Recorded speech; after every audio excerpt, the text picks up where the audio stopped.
మీకు తెలుసా, డెంగ్యూ వ్యాధి ఏడెస్ దోమ కుట్టడం వలనే వస్తుంది. ఇది పగలే కుడుతుంది, మంచినీటిలో మాత్రమే పెరుగుతుంది.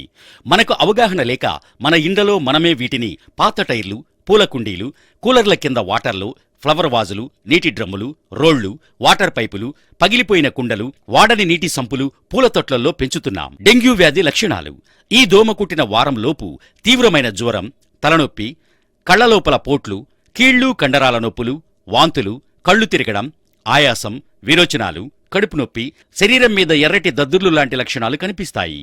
అరుదుగా చిగుళ్ళు, ముక్కు నుంచి రక్తం కారడాన్ని కూడా గమనించవచ్చు. మన శరీరంలో రక్తస్రావాన్ని అరికట్టే ప్లేట్లెట్స్ సంఖ్య గణనీయంగా తగ్గడం, రక్తం పలచబడడం, ఇలాంటి లక్షణాలు కనిపించిన వెంటనే డాక్టర్ను సంప్రదించాలి. డెంగ్యూ సోకిన వ్యక్తి 1-2 వారాలలో తిరిగి కోలుకుంటాడు.